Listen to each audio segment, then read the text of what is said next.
अगली सीट करनाल की जिक्र कर लेते हैं। करनाल से मनोहर लाल खट्टर पूर्व मुख्यमंत्री हरियाणा मैदान में बीजेपी की ओर से उतरे थे। इसके अलावा जिस प्रकार से कांग्रेस के एक युवा चेहरा मैदान में आते हैं, दिव्यांशु बुद्धि राजा, तो वो कहीं ना कहीं टक्कर देते हुए दिखाई दिए। उनकी जो भाषण सुन के कहीं ना कहीं बहुत सी एनर्जी उनमें दिखाई दी।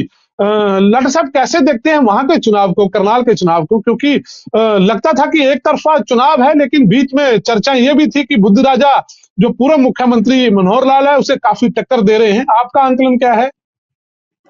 देखिए, करनाल के चुनाव में 3 मुख्य उम्मीदवारों में से अगर कोई मेरे से ये पूछे कि किसने सबसे अच्छा चुनाव लड़ा, तो मैं स्पष्ट तौर से कहूंगा कि करनाल का चुनाव दिव्यांशु बुद्धि राजा ने बहुत मजबूती के साथ लड़ा, एकदम एनर्जेटिक होकर लड़ा। एक किसी भी दबाव में वो नहीं आए। उनके दिमाग पर ये प्रेशर एक बार भी हावी होते हुए मुझे नजर नहीं आया कि उनके सामने 9.5 साल तक हरियाणा के मुख्यमंत्री रहे मनोहर लाल हैं।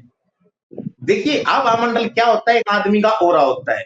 अगर देखा जाए तो 9.5 साल तक मुख्यमंत्री रहने के बाद उन्होंने, मनोहर लाल ने उसी करनाल लोकसभा से चुनाव लड़ा जहां करनाल विधानसभा से वो लगातार 2 बार विधायक रहे।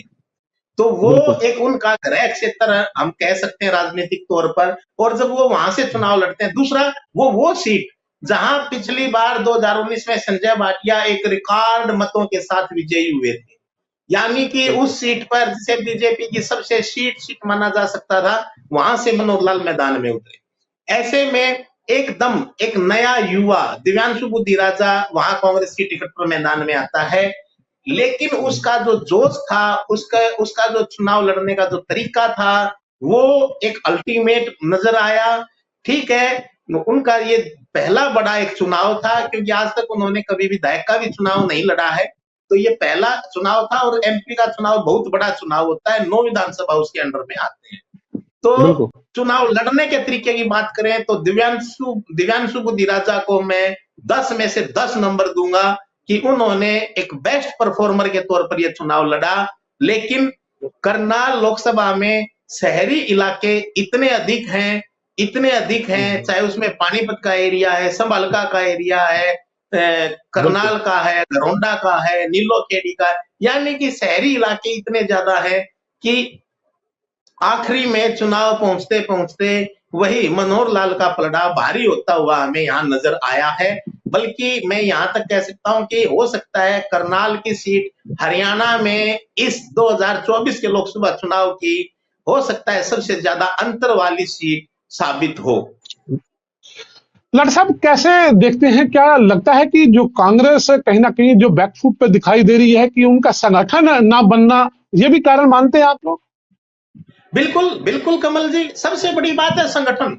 आप ये देखिए कि जिस पार्टी के पास ब्लॉक का कोई अध्यक्ष नहीं है, जिसके पास विधानसभा का कोई अध्यक्ष नहीं है, जिसके पास जिले का कोई अध्यक्ष नहीं है, जिसके पास कोई शहरी अध्यक्ष नहीं है, जिसके पास कोई ग्रामीण अध्यक्ष नहीं है, तो वो पार्टी, जिस पार्टी में ये नीचे से लेके ऊपर तक हर आदमी अपने आप को वरिष्ठ नेता कहलवाना पसंद करता है, वरिष्ठ नेता लिखवाना पसंद करता है, तो वहां जिम्मेदारी आप किसकी तय करेंगे?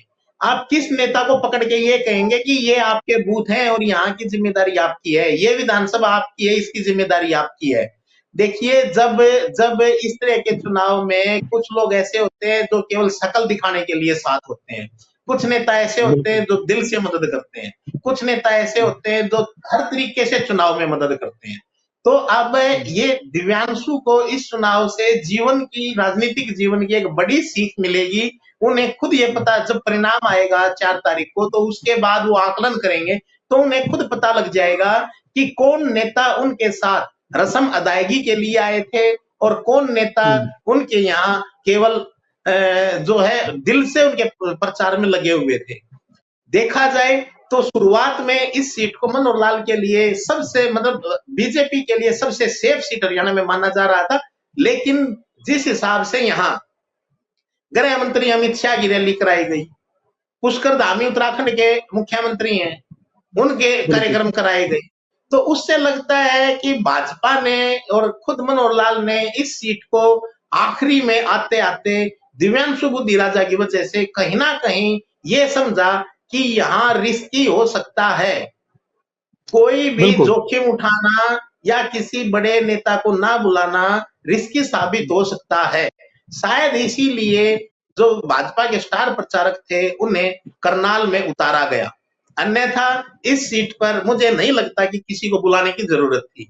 तो ये जो डर था, ये भय था, ये कहीं ना कहीं दिव्यांशु के चुनाव लड़ने के, दिव्यांशु के आक्रामक रहने की वजह से ही था, मेरा ये मानना है कमल जी।